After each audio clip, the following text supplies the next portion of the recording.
नमस्कार। आज के इस विश्लेषण में हम एक बहुत ही पावरफुल मेटाफर पर बात करने वाले हैं।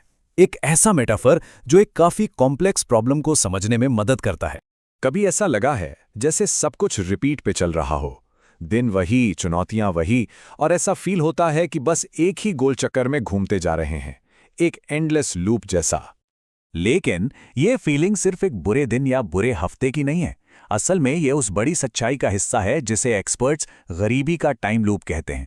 और सोचने वाली बात यह है कि यह सिर्फ एक एहसास नहीं है, बल्कि एक पूरा सिस्टम है, एक जाल जो टाइम के साथ अपने आप और भी मजबूत होता जाता है। तो ठीक है, अब थोड़ा इसमें डीप डाइव करते हैं। सवाल ये है कि आखिर ये साइकिल चलता कैसे है? इसके पीछे का मैकेनिज्म क्या है? ऐसा क्या है जो इसे इतना पावरफुल बना देता है? ये जो 4 स्टेप्स है ना, ये इस लूप का फाउंडेशन है। देखिए, ये सब एक दूसरे से कैसे जुड़े हैं। शुरुआत होती है लिमिटेड इनकम से। अब जब इनकम ही कम है तो आसान सी बात है कि अच्छा खाना और हेल्थ सर्विसेज अफोर्ड करना मुश्किल हो जाता है। फिर जब सेहत ही ठीक ना हो तो पढ़ाई लिखाई पर फोकस करना, अच्छी एजुकेशन हासिल करना और भी टफ हो जाता है। और बिना प्रॉपर एजुकेशन के बेहतर नौकरी के चांसेस वो अपने आप कम हो जाते हैं, जिसका नतीजा इनकम फिर से लिमिटेड हो जाती है और बस लूप दोबारा शुरू। ये एक पूरा क्लोज्ड सर्कल है।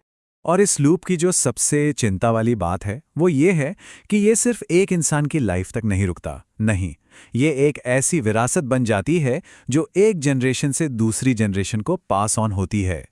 ये स्लाइड इस डिफरेंस को बिल्कुल साफ साफ दिखाती है। एक तरफ है स्टार्टिंग पॉइंट जहां एक सॉलिड फाउंडेशन मिलता है, और दूसरी तरफ वो स्टार्टिंग पॉइंट है जहां पैदा होते ही चैलेंजेस और जिम्मेदारियां शुरू हो जाती हैं। और कई मामलों में यही स्टार्टिंग पॉइंट ही आगे का पूरा रास्ता, पूरी मंजिल तय कर देता है। तो अब तक हमने इस साइकिल के बाहरी पहलुओं की बात की, जैसे पैसा, समाज, लेकिन इसका एक अंदरूनी, एक अदृश्य बोझ भी है। एक ऐसा वजन जो दिमाग और मन पर पड़ता है और जिसे अक्सर लोग नजरअंदाज कर देते हैं। ये जो कोट है, ये उस अंदर के स्ट्रेस को इतने साफ शब्दों में बताता है ना कि इससे बेहतर शायद ही कोई एक्सप्लेनेशन हो। ये उस डेली मेंटल बैटल के बारे में है जहां हर फैसला, चाहे कितना भी छोटा क्यों ना हो, एक भारी बोझ की तरह फील होता है। अब इस स्लाइड में जो चीज है वो सच में काफी इंटरेस्टिंग है। ये बताती है कि कैसे लगातार स्ट्रेस सिर्फ एक फीलिंग नहीं है, ये चीज डिसीजन फटीग पैदा करती है। मतलब जब रोजमर्रा की जिंदगी में इतने सारे छोटे छोटे मुश्किल फैसले लेने पड़ते हैं कि फ्यूचर के लिए, बड़े डिसीजंस के लिए कोई मेंटल एनर्जी बचती ही नहीं है।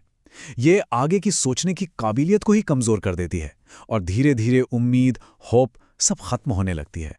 तो हमने देखा कि कैसे फाइनेंशियल, जेनरेशनल और साइकोलॉजिकल ये सारे फैक्टर्स मिलके इस साइकिल को इतना रॉक सॉलिड बना देते हैं कि इससे निकलना नेक्स्ट टू इम्पॉसिबल लगता है। तो सबसे बड़ा सवाल अब यही उठता है, क्या इस पैटर्न को, इस लूप को तोड़ा जा सकता है? देखिए, यहां समझने वाली सबसे जरूरी बात यह है कि यह प्रॉब्लम किसी के पर्सनल चॉइसेस का नतीजा नहीं है। नहीं, ये एक पूरा सिस्टम है, एक ऐसी व्यवस्था है जो लोगों को एक ही जगह पर कैद रखती है। एक ऐसी जगह जहां हर नया दिन पिछले दिन का कॉपी पेस्ट लगता है। और इस एनालिसिस को खत्म करने से पहले एक आखिरी सवाल छोड़ जाते हैं। क्या ये लूप हमेशा एक ही जगह घूमता रहता है, एक बंद सर्कल की तरह, या फिर ये एक स्पाइरल हो सकता है जहां हर चक्कर के साथ थोड़ा सा ऊपर या थोड़ा सा नीचे जाना पॉसिबल हो?